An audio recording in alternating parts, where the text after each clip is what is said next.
The wind in Cornwall, Iowa, was a special kind of wind. It didn't carry the freshness of the ocean or the scent of a pine forest. It carried the dust from the fields, the faint ghost of rusting metal from the long-shuttered cannery, and a heavy, almost palpable sense of oblivion. The town's streets seemed to sigh under the weight of this wind, and every creak of an old sign or the rustle of a tumbleweed across an empty sidewalk sounded like a death rattle. Michael Callahan, or just Mike, as he was called by the few who still bothered to speak with him, knew this wind by heart. At 62 years old, he felt just like his town, faded, tired, and full of ghosts from the past that the wind chased through the corners of his soul. His life was built along a straight line, as direct and uncompromising as the builder's level he had once been so proud of. He was up at 6 in the morning, no alarm needed. His body, accustomed to decades of construction work, knew the time better than any Swiss watch. Coffee, black and bitter like his thoughts.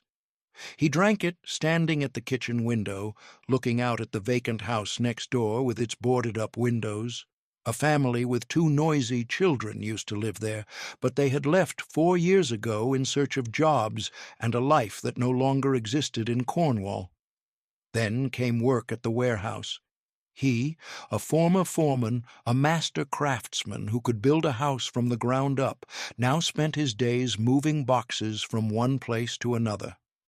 It was monotonous, mind-numbing labor that nevertheless allowed him not to think. And the evenings were the hardest.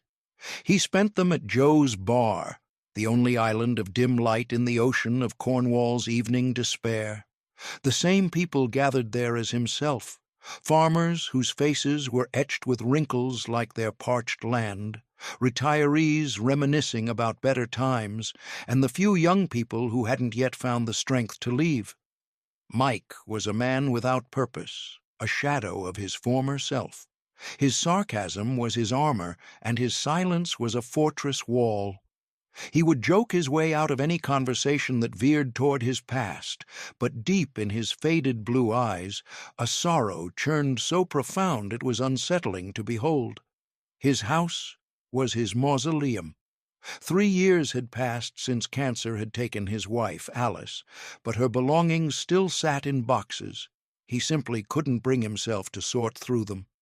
Each item was an anchor, pulling him down into the depths of memory. Here were her gardening gloves, stained with earth. She had adored her roses. Here was a stack of books with dog-eared pages. She read voraciously, laughing and crying over stories Mike considered mere fiction. And then there was her faith. Alice had been a woman of faith, not fanatical, but bright and quiet. She tried to drag him to church every Sunday, and he would just brush it off, good-naturedly teasing her about her imaginary friend. "Mike," she would say, hugging him, "faith isn't about seeing, it's about feeling." And he would kiss the top of her head and reply, "I can feel the smell of your apple pie, Allie. That's enough for me." Now, the smell of apple pie was gone from this house forever, leaving only a cold emptiness in its wake. One evening, rummaging through an old dresser in search of lost socks, his fingers brushed against something soft. He pulled out her old woolen scarf, the one she wore on their autumn walks. The scarf still held her faint scent, a blend of lavender and something warm, familiar, something that was Alice herself. Mike froze, clutching the scarf in his calloused fist. His breath caught in his throat. For one agonizing moment, he felt as if she were standing right behind him, about to put her arms around him. He spun around. Emptiness. Only the ticking of the old clock on the wall measured out the seconds of his loneliness. He blamed himself. He blamed himself for running away to work during her final days, hiding behind warehouse shifts, because he couldn't bear to watch the life fade from her. He wasn't there when she took her last breath, and that guilt was another ghost that lived in his house. But there was another ghost, a living one, yet just as distant. His son, Nathan, 35 years old, an artist in Chicago. They hadn't spoken in 10 years, not since the day Nathan, then a 25-year-old with fire in his eyes, had announced he was dropping out of college to become a painter. Mike, a man who believed only in the strength of concrete and the reliability of steel beams, couldn't understand. "A painter?" he had boomed then. "You're going to paint pictures to feed yourself? That's not a job, it's a hobby." The fight had been terrible. Words thrown in anger were sharper than shards of glass. Nathan had shouted that his father never believed in him, that he was too consumed by his work to see his son as an individual. Mike had retorted that he wanted a stable future for his son, not a life of starvation in some attic. In the end, Nathan left. He sent a single letter, full of bitterness and resentment. Mike kept that letter in his bedside table drawer. He knew it by heart, but could never bring himself to call. Pride, or perhaps the fear of hearing silence on the other end of the line, was stronger. And so his days, weeks, months, and years flowed by, in routine, in loneliness, in the shadow of loss. But one day something shifted. On an ordinary, unremarkable night he couldn't sleep. He went out onto the porch and looked up at the sky. The sky over Cornwall, far from the city lights, was incredible. Billions of stars were scattered across the black velvet, and the Milky Way stretched across the heavens like a misty river. And as he looked at that endless, silent majesty, Mike, for the first time in years, asked himself a question. Not out loud, but somewhere in the deepest recess of his weary heart. Is this really it? Work, the bar, sleep, and then repeat until my time comes? Is there nothing more? This question, this tiny spark of doubt in his concrete worldview, gave him no peace. The next day, a Saturday, instead of driving to the bar, he got into his old pickup truck and just drove, with no destination in mind. The road led him past abandoned farms and scorched fields to a place that Cornwall had all but forgotten, the hamlet of Willow Grove. It had once been a thriving settlement, but then the mine closed and the people left. Now it was nearly a ghost town. Mike left his truck on the side of the road and walked down a street overgrown with weeds. And that's when he saw it. It stood on a small hill like an old wounded soldier who refuses to surrender, an abandoned 19th-century church. Time and the elements had not been kind to it. The wooden walls were warped, the paint peeled away to reveal gray, cracked wood beneath. The roof sagged in several places, and the once beautiful stained-glass windows gaped with holes like gouged-out eyes.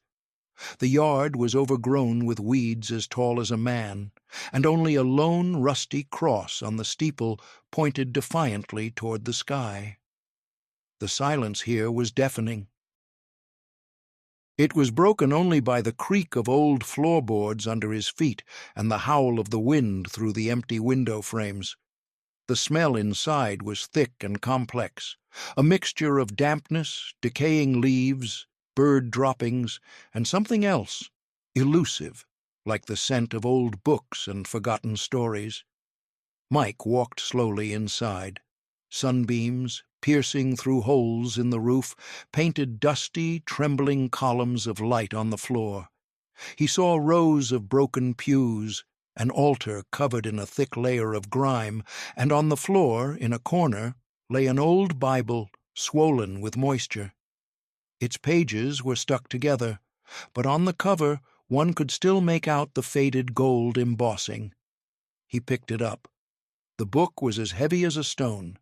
He ran a finger along one of the pews and found carved initials, J+M, 1888. How many stories had these walls seen? How many prayers had they heard?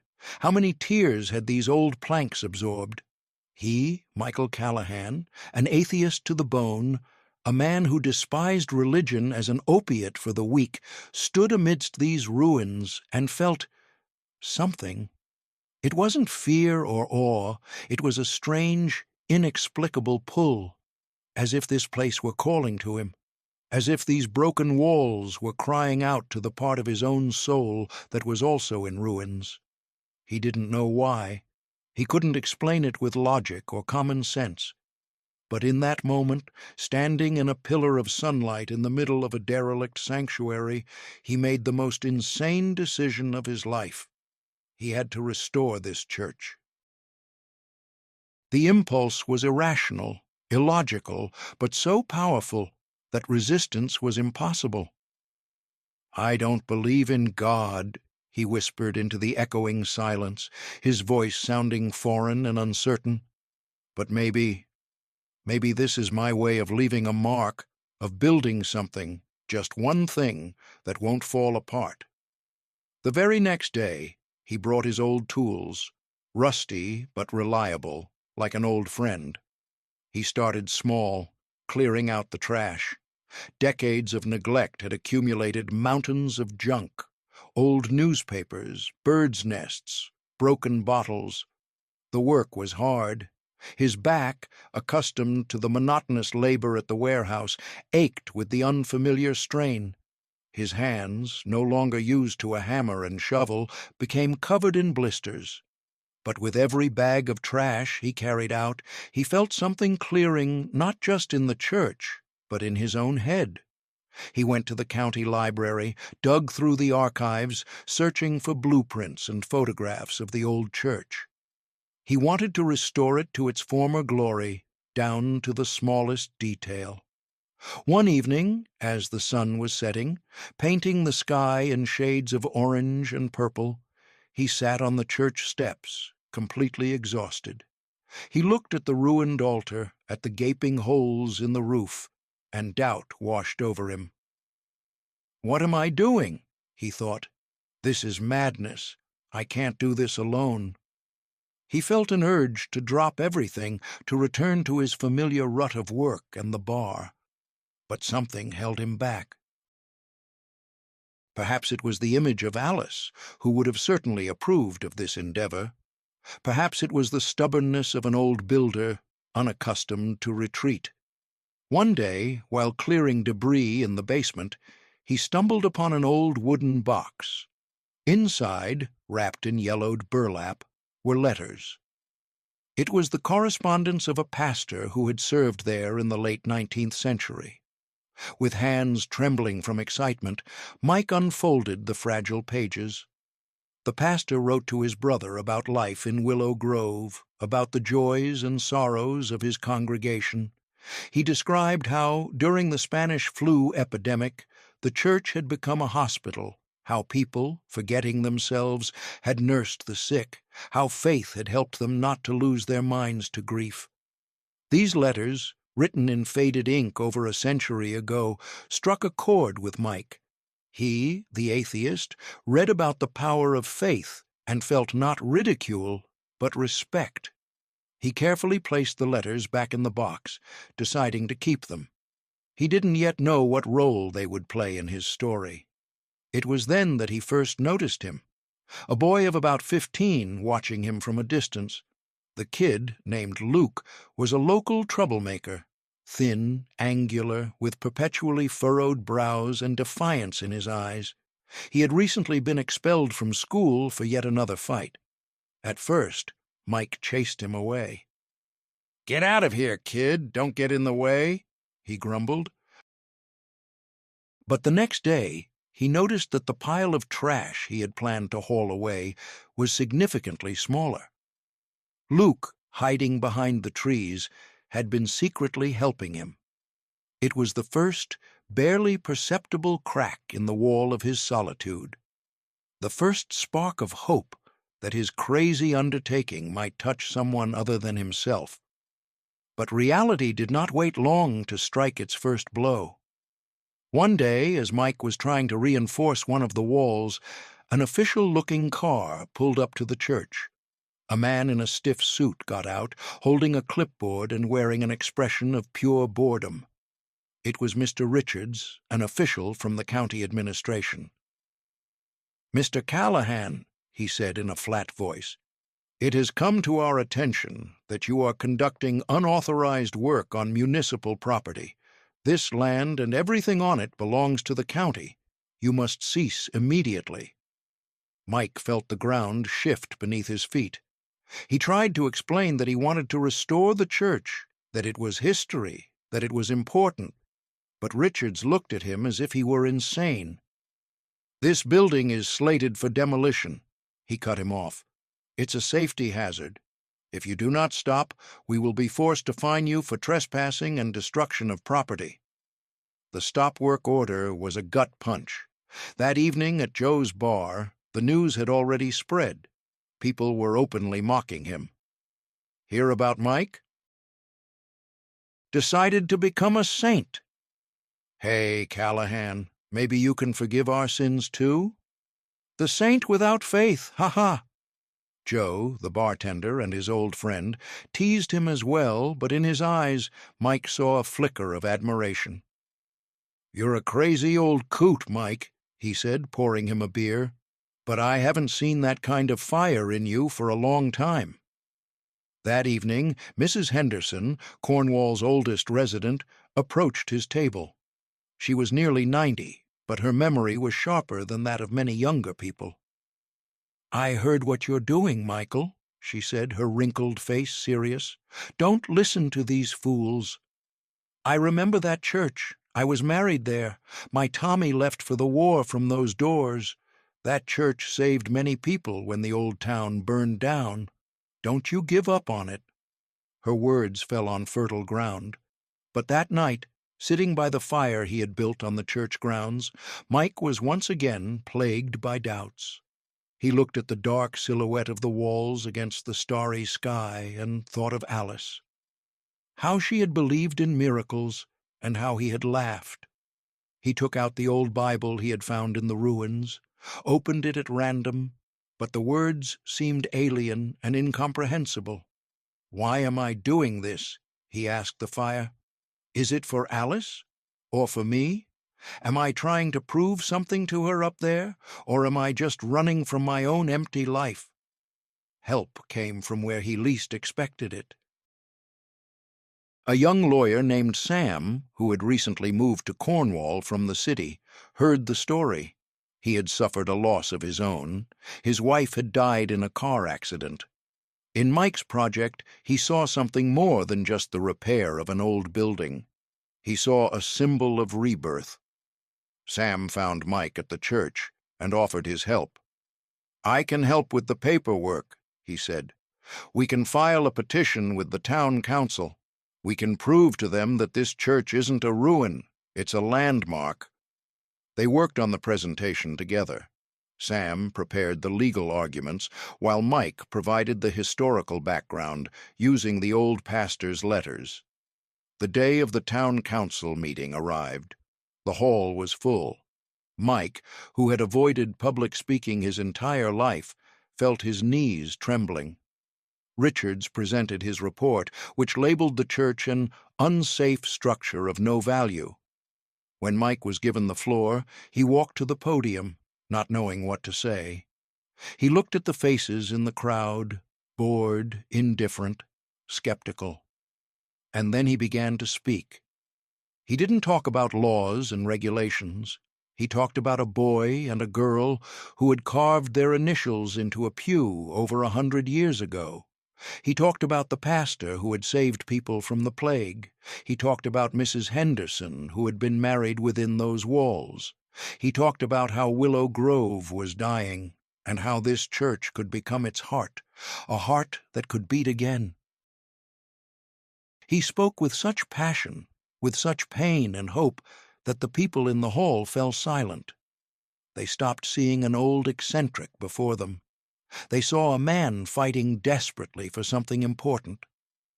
And a miracle happened. After his speech, people started asking questions, making suggestions. In the end, the council granted him permission, but with one condition. He had to show significant progress within 18 months. Otherwise, the land would be sold to a developer who planned to build a housing complex there. It was a small victory, but it felt like a breath of fresh air. And people started coming. The first to arrive, no longer in secret, was Luke. It turned out his school counselor had assigned him to help Mike as a form of community service. But soon it ceased to be a punishment. Mike, without expecting it, became a mentor to the boy. He taught him how to work with wood, told him about construction. He saw in this angular, prickly teenager a reflection of his younger self, just as lost and angry at the world. One day, as they were repairing an old pew together, the one with the initials, Luke opened up for the first time. He talked about how his father had left the family a few years ago and how he had felt guilty ever since. "Maybe if I'd been better, he would have stayed," he said quietly, not looking up. Mike placed his heavy hand on the boy's shoulder.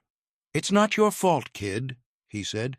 "Adults do stupid things sometimes." "It has nothing to do with you." Mrs. Henderson started bringing them food, hot lunches, homemade pastries, and with every pie she brought a new story about the church, about baptisms, weddings, funerals, about how faith had helped people endure droughts, crop failures, wars. Her stories, like invisible threads, stitched the past and present together, and Mike, listening to her, began to understand that he wasn't just restoring a building, he was restoring a vessel of human destinies. Then Sarah, a schoolteacher, appeared. Young, energetic, she dreamed of reviving the cultural life in the area. She suggested organizing a fundraiser. "This church can be more than just a place for prayer," she said with enthusiasm.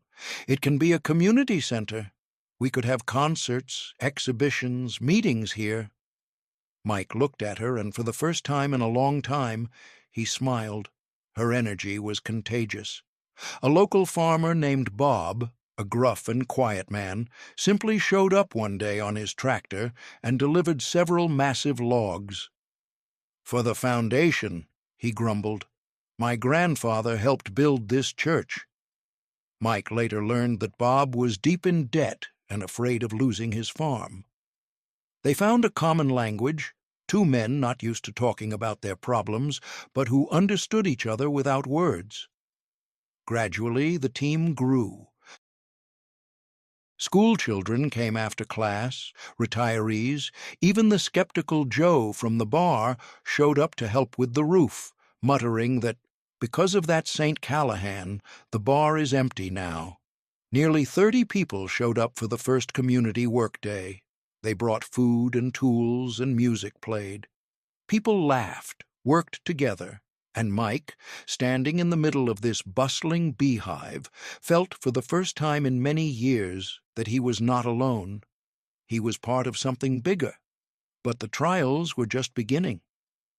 When they tore up part of the floor to inspect the foundation, Mike was horrified. The base of the church, undermined by groundwater, was in danger of collapsing. It was a catastrophe. They needed specialists, a huge amount of money they didn't have. Mike once again buried himself in books, consulting by phone with a historical restoration expert from Des Moines. He learned old construction techniques, the ones used a century ago. The work was hellish. They dug trenches, reinforced the foundation with stones, and battled the autumn rains that turned everything into a sea of mud. The money Sarah had raised quickly ran out. Mike, without a second thought, withdrew all of his life savings, the money he had set aside for his old age. But that, too, was disappearing fast. There came a point when he seriously considered selling his house, the house where he had lived his entire life with Alice. In the midst of this crisis, a letter arrived from Nathan. It was short, cold, written in response to the few hesitant postcards Mike had sent him. "Father, I'm asking you not to write to me. I have nothing to say to you. Live your life, and I'll live mine." The words were like a knife to the heart. They broke him. For an entire day he abandoned his work, something that had never happened before. He just sat in the empty, unfinished church, clutching the crumpled letter, and for the first time he spoke aloud to his late wife. "Alice," he whispered, his voice breaking, "I've ruined everything. I've lost him, Allie. I've ruined it all." He didn't notice Luke approaching. The boy sat down beside him in silence. He saw Mike's state and understood everything. "My dad doesn't answer my letters either," he said quietly. And then he added, looking at a broken stained glass window, "But you're not giving up. You keep fixing this church. And I don't want to give up either." Those simple words from a teenager, just as lonely and wounded as he was, affected Mike more than any sermon. He lifted his head. "You're right, kid. We're not giving up." Together they started repairing one of the stained glass windows. It was painstaking, delicate work. And in that moment, another small miracle occurred. Sarah found an old stained glass artist online who lived in a neighboring state. After hearing their story, he agreed to help for a symbolic fee, asking only that they cover the cost of materials. The townspeople raised money again, each giving what they could, and the church began to transform. Mike would never forget the day they installed the first restored window. A ray of the setting sun passed through the colored glass, and a multicolored carpet of light blazed across the floor. In that moment, Mike felt hope returning to his soul. He began to change. The work on the church was changing him from the inside out. He found himself reaching for the old Bible he had found in the ruins more and more often. He still didn't understand much of it, but he no longer saw it as just a collection of fables. He discussed what he read with Mrs. Henderson. "Faith, Michael," she would say, "isn't about answers, it's about questions. It's the ability to trust, even when you can't see the path." He began to see lessons about forgiveness, compassion, and hope in the biblical stories. One day, while sorting through another box of Alice's things, he found her prayer book. Her notes and underlined passages filled the margins. Reading them, he felt as if he could hear her voice. He remembered them dancing in the kitchen to the old radio, remembered her singing hymns while baking pies. And he began to understand that, in restoring the church, he was really trying to build a bridge to her world, which he had once rejected. He was trying to bring her back, or at least her spirit, into his life. One day, Luke asked him directly, "Mike, do you believe in God?" Mike thought for a long time.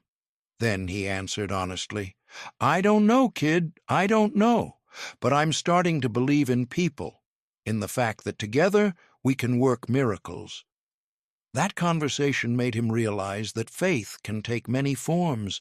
It doesn't have to be faith in an old man with a white beard on a cloud. It can be faith in goodness, in humanity, in the idea that something beautiful can grow even from the most terrible ruins. His moment of revelation came while he was working on the altar. He was carving an intricate pattern from wood, completely absorbed in his work. Suddenly he was flooded with memories of Alice's final days, of his fear, of his flight. Tears streamed from his eyes without him noticing. He fell to his knees before the unfinished altar, and the words came tumbling out on their own. "Forgive me, Alice. Forgive my disbelief. Forgive me for not being there." It wasn't a prayer in the traditional sense. It was a cry from the soul, a step toward accepting his past, a step toward forgiving himself. He felt a heavy weight lift from his shoulders, a weight he had carried for many years. But fate had one more trial in store for them. That summer, a hurricane hit Iowa. The wind was so strong it seemed it would uproot the ancient trees. Mike and a few volunteers tried to secure the church all night, but the storm was too powerful. The hurricane tore off most of the new roof they had been working on for months. In the morning, when the storm had passed, they stood in the rain, looking at the wreckage. Months of back-breaking labor had been destroyed in a single night. In that moment, something inside Mike broke. He lifted his face to the gray, weeping sky and screamed. He screamed, cursing everything, the God he didn't believe in, fate, his own foolish idea. He was on the brink of despair.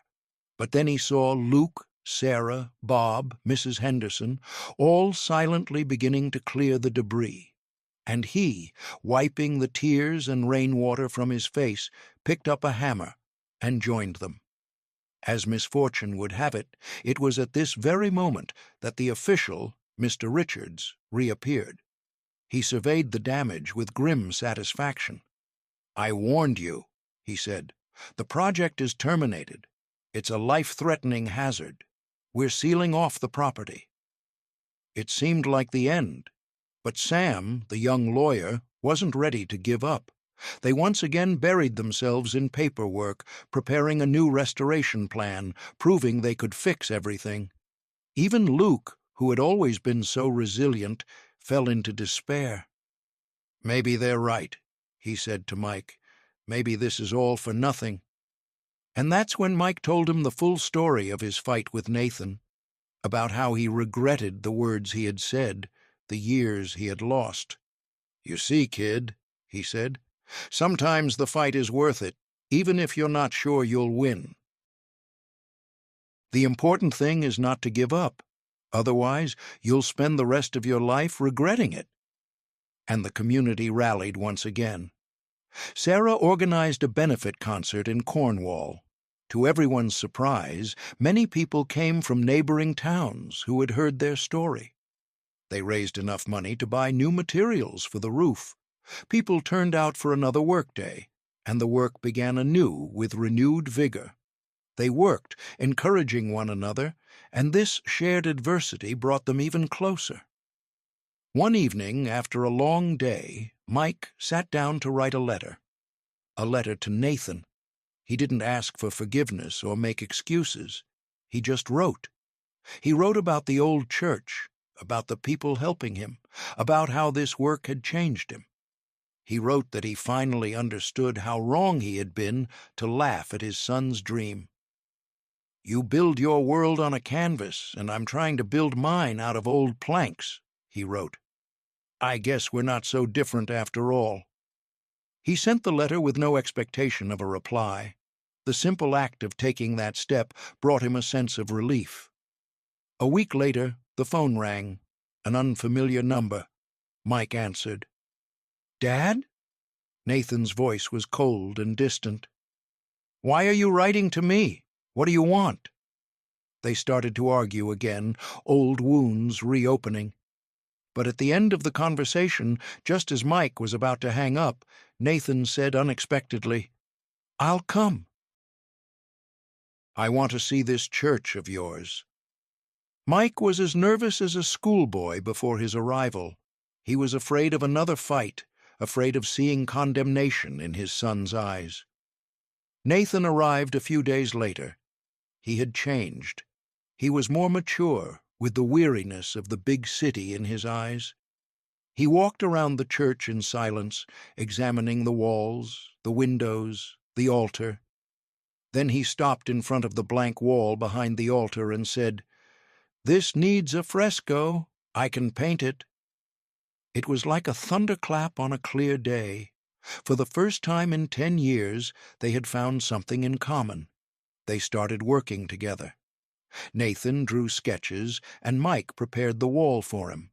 They talked, cautiously at first, then more and more openly. They talked about the past, about their mistakes, about the pain they had caused each other. Nathan confessed that he had always felt unwanted, that he had thought his father loved his work more than him, and Mike, for the first time, told his son about his guilt over Alice, about how he had shut himself off from the world after her death. And one day, while mixing paints, they suddenly remembered how Alice used to bake her famous apple pies, and how the two of them, father and son, would steal them hot from the pan when she wasn't looking, and they laughed. For the first time in 10 years they laughed together. It was laughter through tears, a laughter that healed old wounds. The work on the church was nearing completion.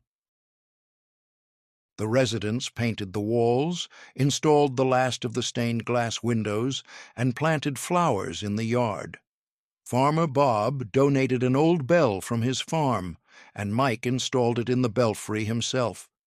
The children from the school drew designs for the churchyard, and the adults built a playground based on their drawings. Nathan was finishing his fresco. It was an incredible work of art. He hadn't depicted biblical scenes, but the people of their community, holding hands and building the church together.